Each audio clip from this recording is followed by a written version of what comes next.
Supreme court ने एक अहम निर्देश जारी करते हुए कहा है कि कोर्ट परिसर में बचे हुए खाद्य पदार्थों को अब सिर्फ ढके हुए कूड़ेदानों में ही डाला जाए। ये कदम आवारा कुत्तों की समस्या को काबू करने और लोगों को कुत्तों के काटने की घटनाओं से बचाने के लिए उठाया गया है। और कोर्ट ने साफ कहा कि खुले में खाना फेंकने से कुत्ते प्रेमाइसिस में इकट्ठा होते हैं, जिससे खतरा भी बढ़ जाता है। इस निर्देश का पालन सुनिश्चित करने के लिए कोर्ट प्रशासन को भी सख्ती बरतने के लिए कह दिया गया है।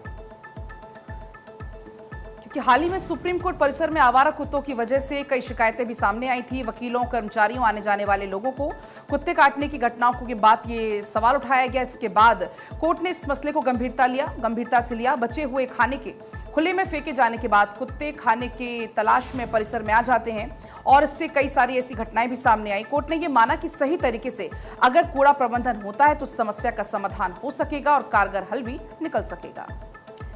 अब इस निर्देश के तहत कोर्ट परिसर में ढक्कन वाले कूड़ेदान लगाए जाएंगे और खाने की बर्बादी को कम करने की भी जागरूकता फैलाई जाएगी। कोर्ट ने अपने कर्मचारियों और कैंटीन संचालकों को सख्त हिदायत दे दी है कि वो खाद्य पदार्थों को केवल निर्धारित कूड़ेदानों में ही डालें। साथ ही परिसर में सफाई व्यवस्था को और दुरुस्त करने के लिए ये कदम उठाए जा रहे हैं ताकि आवारा कुत्तों को खाने का लालच न रहे। यह कदम सिर्फ सुप्रीम कोर्ट परिसर को सुरक्षित बनाएगा, बल्कि सरकारी इमारतों के लिए भी एक मिसाल कायम करेगा।